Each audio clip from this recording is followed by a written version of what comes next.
নমস্কাৰ 2026 বৰ্ষৰ মেট্ৰিক পৰীক্ষাত অৱতীৰ্ণ হোৱা প্ৰত্যেকগৰাকী ছাত্ৰ ছাত্ৰীৰ বাবে এই মুহূৰ্তত লৈ আহিছোঁ এটা গুৰুত্বপূৰ্ণ খবৰ কিয়নো অহাকালিলৈ আনুষ্ঠানিকভাৱে ঘোষণা হ'বলৈ গৈ আছে 2026 বৰ্ষৰ হাইস্কুল শিক্ষান্ত পৰীক্ষাৰ ফলাফল ইতিমধ্যে শিক্ষামন্ত্ৰী ৰণোজ পেগুৱে ভোটাধিকাৰ সাব্যস্ত কৰিবলৈ আহি কেইবাটাও গুৰুত্বপূৰ্ণ মন্তব্য কৰিছে ৰিজাল্টৰ প্ৰসংগত শিক্ষামন্ত্ৰী ৰণোজ পেগুৱে স্পষ্টভাৱে কৈছে যে অহাকালিলৈ আনুষ্ঠানিকভাৱে ঘোষণা কৰা হ'ব 2026 বৰ্ষৰ মেট্ৰিক পৰীক্ষাৰ ফলাফল শিক্ষামন্ত্ৰী ৰণোজ পেগুৱে সংবাদ মাধ্যমৰ সন্মুখত কি মন্তব্য কৰিছে ৰিজাল্টক লৈ এই সন্দৰ্ভত সবিশেষ তথ্য চাওঁ আহক শিক্ষান্ত পৰীক্ষাৰ ফলাফল ইতিমধ্যে ৰেডি হৈছে বুলি মই গম পাইছোঁ আৰু আজি যেহেতু নিৰ্বাচন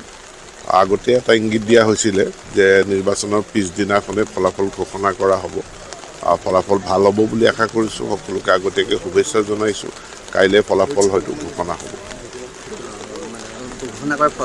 সম্ভাৱনা আছে কাইলৈ ঘোষণা হ'ব আমাৰ ফলাফল ৰেডি হৈ আছে ঘোষণা হ'ব কাইলৈ